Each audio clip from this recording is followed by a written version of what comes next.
Everyone has their favorite game, gaming console, gaming year, or gaming era. Maybe you're a fan of old school Nintendo games from the NES and SNES days. Maybe you're a fan of all things 90s. Maybe you prefer the early days of PlayStation and Xbox. Or maybe the latest generation of games is your cup of tea. Whatever your preference, I think we can all agree that video game history is filled with fantastic games. As you may have guessed from the title of this video, my favorite period in gaming history was between 1998 and 2007. These years saw the release of some truly remarkable games that revolutionized the video game industry and set new standards for what games could achieve. Now, you may be asking yourself how I chose 1998 and 2007 as the limits of my golden age of gaming. Well, there's actually a small story behind my choices, so sit down, grab your popcorn, and take a journey with me through my creative process. This video actually started out as a discussion of the golden age of Star Wars video games and how Disney and EA can bring it back. I think the best Star Wars games came out in the early 2000s, with games like Jedi Outcast and Jedi Academy, both Knights of the Old Republic games, and Republic Commando, among others. As I was brainstorming ideas for that video, I started getting nostalgic for other games that came out during that time beyond Star Wars. One day, I randomly decided to write up a list of all my favorite games from around that time period, which you can see here. If you can't tell from this list, I'm a really big Nintendo and Star Wars fan. When I took a closer look at this list, I noticed that a lot of great games came out between 2001 and 2004. And these weren't just games I considered to be great. Many of these games were well reviewed and widely regarded by a lot of people, and still are. Even the games outside of these years were considered great games, like Majora's Mask and Super Mario Galaxy. Some of them are even considered revolutionary and genre-defining, like Ocarina of Time and Halo 3. And these were just my favorite games. There were plenty of other fantastic games that released during these years that I didn't list, either because I liked them but they weren't my favorites, or because I had simply never played them. I was curious to see what a list of these other games might look like, so I did some research and put one together. This is the list I came up with, and it is by no means inclusive of all the great games that came out during this time. I selected games that I'm at least a little familiar with, as well as ones that are generally viewed as some of the best ever made. It's pretty staggering just how many incredible games came out during the late 90s and early 2000s. After doing this exercise, I decided to switch the focus of my video from the golden age of Star Wars video games to the golden age of video games in general. Now, I know that this topic has been talked about before, but I wanted to give my own 2 cents on the matter. While I may have explained how I came up with the general time period for my golden age, I still haven't explained why I chose 1998 and 2007 specifically. Well, it all has to do with the games released in those particular years, as well as my own personal experiences with video games. You see, almost all the games I've ever played released in 1998 or later. The only exceptions to this are Super Mario 64, Mario Kart 64, Diddy Kong Racing, and an assortment of NES and SNES games, which I either played on my Game Boy Advance or through Nintendo Switch Online. The first game I ever played was Donkey Kong 64 after receiving it for Christmas in 1999. At 5 years old, I was fascinated by the expansive 3D environments and the colorful cast of characters. I fell in love with games like Ocarina of Time, Paper Mario, and Super Mario 64, which were all exciting to explore and tons of fun to play.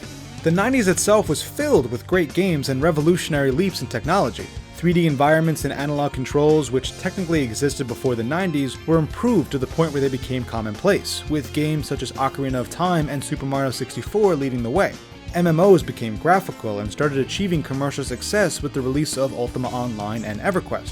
First-person shooters started to become popular, first with Wolfenstein 3D and Doom, then further refined with GoldenEye and Half-Life. To be honest, I probably could have chosen an earlier year in the 90s if I had wanted. I chose 1998 simply due to personal experiences and the number of important and fantastic games that released that year. Most of these games are either revolutionary or genre-defining. The only one that wasn't either of these was Banjo-Kazooie, and that's only because Super Mario 64 earned those honors for platformers and collectathons 2 years earlier. It sort of felt like the games released in 1998 were the culmination of all the technological advancements made throughout the 90s. The point is, 1998 was a huge year in gaming for myself and the gaming industry, which is why I decided to make it the start of my golden age. If the 90s were defined by revolutionary leaps in technology, the 2000s were defined by refining those advancements. 3D graphics were dramatically improved to the point where they became HD by the end of the decade. Game cartridges were left behind in favor of CDs, memory cards, and hard drives. Internet gaming blew up with games like Counter-Strike and World of Warcraft, and it was brought to consoles with services like Xbox Live and the PlayStation Network. First-person shooters continued to evolve over the decade, starting with Halo in 2001 and continuing with Metroid Prime, Half-Life 2, Halos 2 and 3, Call of Duty, and many, many others. New innovations such as touchscreens and motion controls also started making an appearance.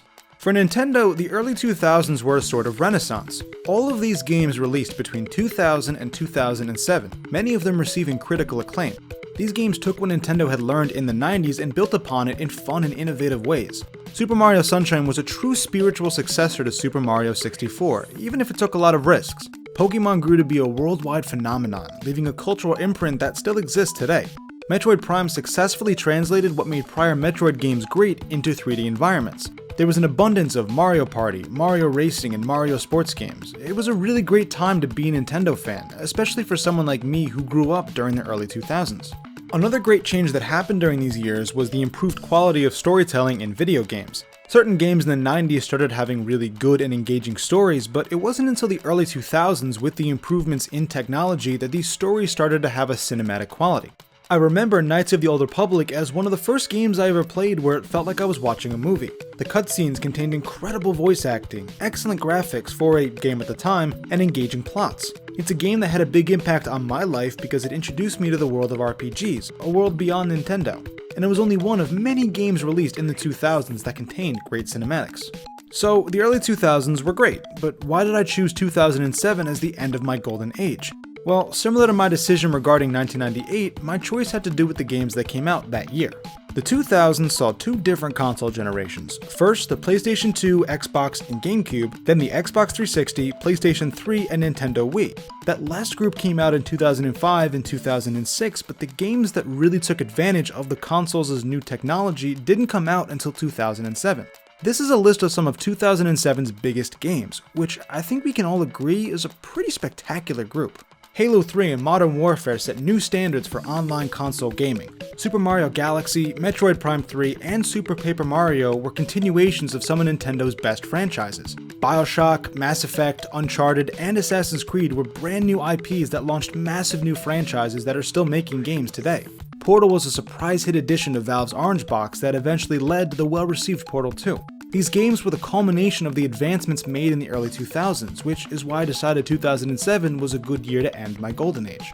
And don't get me wrong, great games continued to come out after 2007. Fallout 3, Mass Effect 2, Red Dead Redemption, Uncharted 2, Skyrim, Dark Souls, The Last of Us, The Witcher 3, Breath of the Wild. Great games will continue coming out as long as video games exist. I just think that the period between 1998 and 2007 had a ridiculous amount of fantastic games that helped push and grow the video game industry, and that still hold up to this day. As I've grown older, I've come to appreciate the games I grew up playing in new ways. These games were fun as a kid, but now I recognize the significance of the atmosphere in certain levels, the mechanics I took for granted, the stories and meanings behind some of my favorite places and characters. It's almost like when you go back and watch an old cartoon and see all the adult humor you missed as a kid. Looking at you, SpongeBob. Even graphically, many of these games hold up surprisingly well, particularly Nintendo games. It amazes me sometimes when I think about how great games like Wind Waker and Super Mario Sunshine look when they are 17 and 18 years old, respectively. Some games don't hold up as well graphically, like Nutcracker Kyle Katarn here, but what these games lack in graphics they make up for with excellent gameplay that is still fun almost 20 years later. And that's my take on the golden age of gaming. 1998 and 2007 were important years for video games that reflect the technological advancements of the 90s and early 2000s. The years in between saw an abundance of fantastic games that helped grow the gaming industry into what it is today. I know that it can be hard sometimes to separate nostalgia from objectivity, but I truly believe many of the games released during this period were some of the best ever made. Before I end this video, I want to ask all of you, what's your golden age of gaming? As I've mentioned throughout this video, the period I chose reflects my own experiences and perceptions of video game history. I'd love to know what all of your favorite gaming eras are. It could be a single year, a couple years, or an entire decade. It could be a single game or series of games, or even an entire console generation. Whatever it is, please let me know in the comments.